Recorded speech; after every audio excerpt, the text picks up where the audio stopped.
Want to welcome you again from Divya Ashray, Varanasi. God is good and He is good all the time. And today we are starting a new series on life of simple people whom God chose, called them by name, and used them mightily for His kingdom, for His glory in different parts of the world. We always find this God raising up simple people, people who were nothing in the eyes of the world. But God, since He sees the heart, He chooses His people and He uses them for His glory. And today we are going to see from the life of David Brainerd.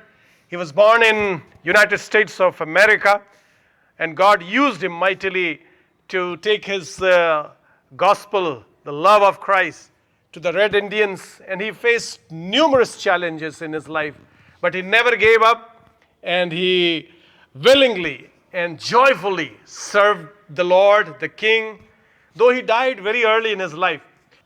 His ministerial life speaks volumes about how a disciple of Christ should be ready to spend their life for the glory of the King. Jesus has called us to be a light and salt to the dark world, wherever we live, in whichever country we are in.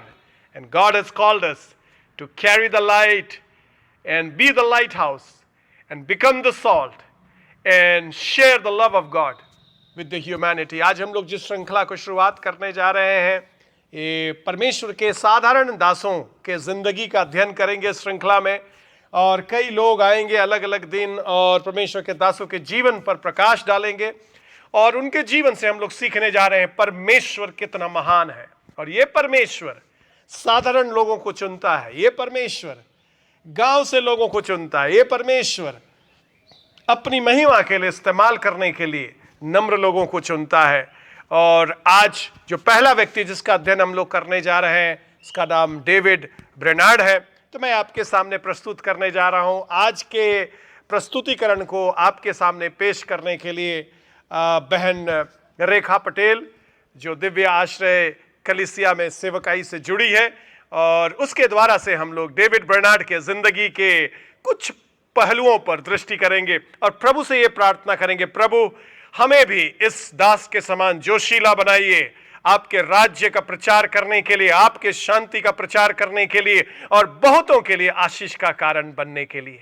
तो आइए इस शिक्षा में हम लोग शामिल हों। प्रभु आप सबको बहुत आशीष दे।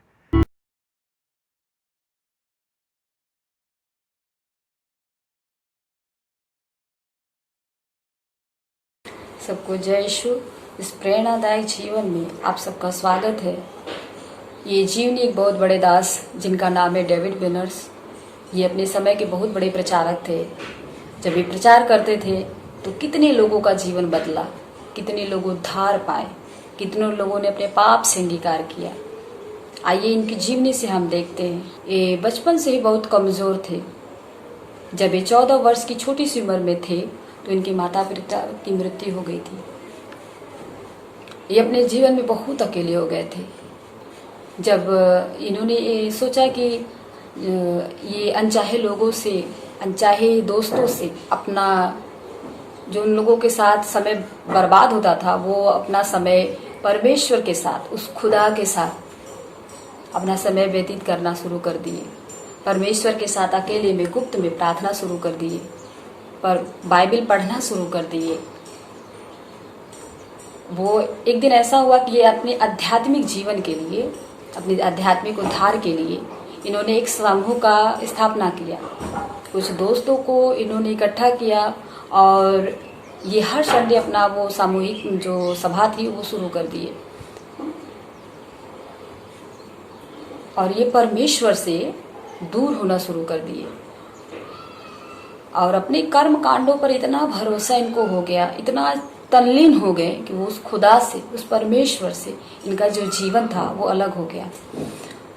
एक दिन इनको क्रोध, परमेश्वर के क्रोध का एहसास हुआ, लेकिन फिर भी ये अपना जो उनका कार्य था वो बदले नहीं, उसको छोड़े नहीं। परमेश्वर को खुद उनसे बात करना पड़ा। जब परमेश्वर ने उनसे बात किया तो ये अपने पाप का अंगीकार किए और उस जीवन को छोड़ दिए। जब ये कॉलेज में थे तो इनको अपने चीज़ों से बहुत, अपने जीवन से बहुत डर था कि कहीं मैं पाप में पड़ न जाऊं, अपने अपने पवित्रता में वो न कर जाए।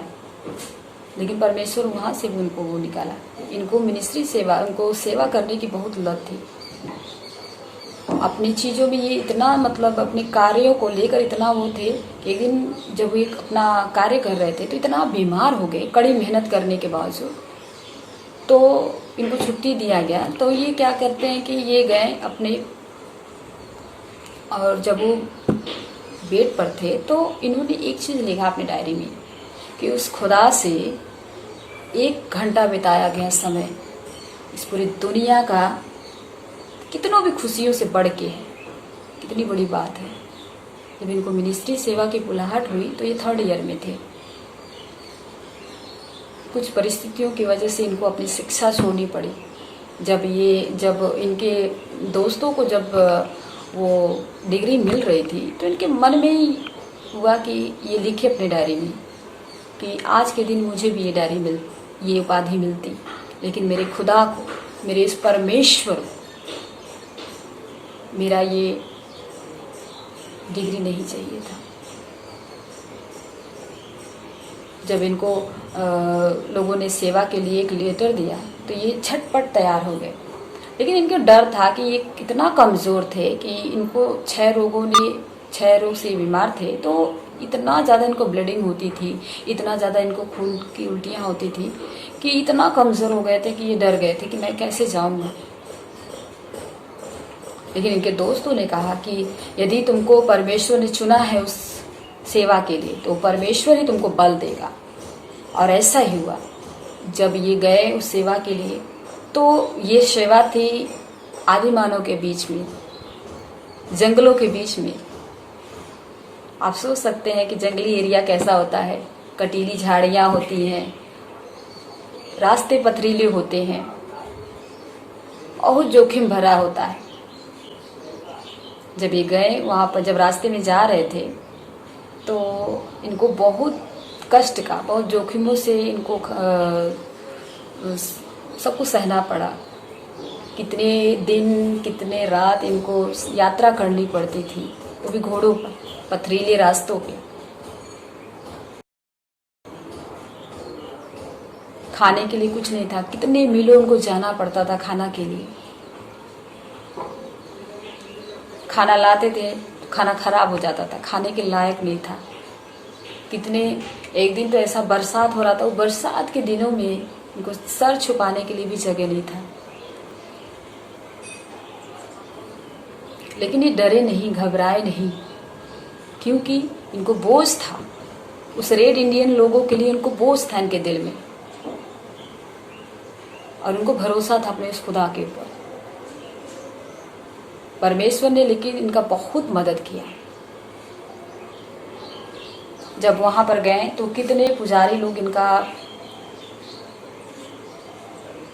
विरोध करना शुरू कर दिया। इतने विरोधों के बावजूद भी ये अपना हिम्मत हारे नहीं। और आदि मानव लोगों का एक त्यौहार होता है, उस त्यौहार में क्या करते हैं ये लोग कि बीच में कुछ लकड़ियां इकट्ठा करके और उसके चारों ओर जो जवान लोग होते थे, बूढ़े लोग होते थे, वो लोग क्या करते थे कि चारों ओर उसके पागलों की तरह डांस करना शुरू कर देते थे। बहुत तरीके का आवाज़ निकालते थे, चीखते थे, चिल्लाते थे। लेकिन जो डेविड सर हैं वो दूर से इस चीज़ों को देखते थे।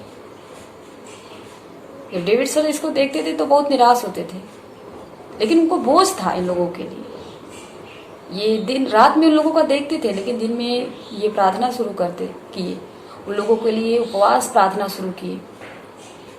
और ऐसा ही हुआ। एक दिन एक पुजारी उनके पास आया और जो डेविड सर है उनको, उस पुजारी को यीशु मसीह के बारे में प्रचार, सुसमाचार सुनाया। वो जो पुजारी है वो विश्वास किया उस परमेश्वर, उस खुदा के ऊपर, और उसका जीवन बदला। और धीरे धीरे करते करते करते सब लोग, वहाँ के लोग जो बदलना शुरू हो गए। कितने जो गोरे लोग थे उनका जीवन बदला। एक स्त्री थी, ये उसको मतलब मतलब सुनाई दिया था कि डेविड है जो कि कुछ ऐसा काम करता है जिससे कि लोगों रेड इंडियन के लोगों के मध्य कुछ ऐसा कार्य करता था कि जिससे कि लोग मतलब सुधार पाता है। तो वो चली आई और डेविड सर का वो चीज़ सुनने लगी और सुनते सुनते उसको एहसास हुआ कि अपने पापों को उसके मन में उसका पाप बार बार वो करने लगा और वो क्या बोलते हैं कि वो बैठ नहीं पा रही थी, खड़ी नहीं हो पा रही थी। उसने परमेश्वर से क्षमा मांगा और परमेश्वर ने उसको उद्धार दिया, उसका जीवन बदला। डेविड के सभा के द्वारा डेविड के बहुत बड़े बड़े जो प्रचार करते थे उनके द्वारा उनको जीवन, बहुत लोगों का जीवन बदला। वहाँ पर कितने बदलाव हुए, वहाँ पर कितने स्कूलों का उन्होंने स्थापना किया। और बाइबल में ये लिखा है कि जो रोते हुए बोते हैं वो हंसते हुए काटते हैं और परमेश्वर का जय जयकार करते हैं। और ऐसा ही उनके जीवन के साथ हुआ। एक छोटी सी उम्र में उनकी लास्ट में सन 1745 में उनकी मृत्यु हो गई, छोटी सी उम्र में। लेकिन हाँ, उम्र तो छोटा था लेकिन उनका कार्य जो था बहुत बड़ा था। उनकी जिंदगी में उनकी जिंदगी से, उनके प्रचार से कितने लोगों का जीवन बदला, कितने लोग उद्धार पाए। लेकिन आप सोच सकते हैं, मुझे इस जीवनी से 2 शिक्षा मिली। एक ये कि जो हम लोग होते हैं कभी कभी अपने चीज़ों के ऊपर बहुत ज़्यादा भरोसा कर लेते हैं, जो सोचते हैं कि हम जो कर रहे हैं वो बहुत अच्छा है, लेकिन हम ये गलत करते हैं। हम लोग उस परमेश्वर का विरोध कर रहे हैं, क्योंकि वो परमेश्वर, वो खुदा ये नहीं चाहता है। परमेश्वर चाहता है कि हमारे जो लोग हैं, हमारे जो बच्चे हैं, वो मेरे साथ संबंध करें, ना कि दुनिया की चीज़ों के साथ, ना कि दुनिया के आडंबरों के साथ। मैंने अपने लाइफ में ऐसे ही मेरे साथ हुआ था। मैं भी ये सब चीज़ों के ऊपर ज़्यादा भरोसा कर रही थी और परमेश्वर से दूर हो गई थी। लेकिन मेरे परमेश्वर ने मुझे दया के साथ फिर ग्रहण किया। और दूसरी बात ये कि डेविड सर के जीवन में कितनी बड़ी बड़ी कठिनाइयाँ आई उनके जीवन में। जब वो जहाँ पर वो शुरुआती में कार्य कर रहे थे, वो बहुत धनी कलीसिया थी, बहुत बड़ी कलीसिया थी। चाहते तो वो अपना जीवन वही व्यतीत कर लेते, लेकिन नहीं, उनको बोझ था रेड इंडियन लोगों के लिए, उस समाधि मानव के लिए। जब वो वहाँ गए और उन लोगों के मध्य अपना सेवा किया, इतना खतरा के बावजूद, इतनी समस्या के बावजूद। दूसरा होता तो भाग जाता छोड़ के, लेकिन डेविड सर नहीं भागे। उनको बोझ था, क्योंकि परमेश्वर ने उनको बोझ दिया था। और मेरे जीवन में भी यही हुआ। हम लोगों को अपने लाइफ में कितनी बड़ी समस्या आ जाए, कितनी कठिनाइयाँ आ जाए, हमको उस खुदा से, उस परमेश्वर से अपना संबंध कभी नहीं छोड़ना है। आइए हम प्रार्थना करते हैं कि हमारे जीवन में भी परमेश्वर वैसा ही कार्य करे। परमेश्वर, आप महान हैं, खुदा है। प्रभु यीशु मसीह, हम आपको धन्यवाद देते हैं कि आपने ऐसा दिन दिया। प्रभु यीशु मसीह, ऐसे महान दास के द्वारा आपने हमसे बातें किया परमेश्वर। और प्रभु, हम विनती करते हैं कि परमेश्वर, हमारे बहुत सारे भाई बहन लोग प्रभु यीशु मसीह इसके द्वारा उद्धार पाए। मेरे प्रभु यीशु मसीह, जब ये इस प्रार्थना को, जब इस जीवनी को वो लोग देखें तो उनके जीवन में परमेश्वर आपका सामर्थ और आपका बल और प्रभु आपका शिक्षा कार्य करे। यीशु के नाम से परमेश्वर मांगते हैं, ऐसा ही हो। David Brainerd, the son of a wealthy legislator from Connecticut, was orphaned at the age of 14. In spite of his personal tragedies and health issues, he had a deep love for God and his kingdom. He said, "If you hope for happiness in the world, hope for it from God and not from the world." While in New York at the age of 24, he was motivated by an earnest letter from a man of God on the plight of the Red Indians. As he heard that there was no one to share Christ's love to them, he was moved in his heart to carry the gospel among them. He said, "Oh, that I could spend every moment of my life to God's glory." He left his comfort and journeyed into the deep forests and jungles to minister to the Red Indians. His sacrificial and Christ like nature brought many thousands to acknowledge Jesus as their Lord. It's sweet to be nothing and less than nothing, that Christ may be all in all. In just a short span of 4 years, he had hugely impacted those people for Christ. He was only 29 when, after seeing thousands being healed, delivered, and saved, he succumbed to tuberculosis.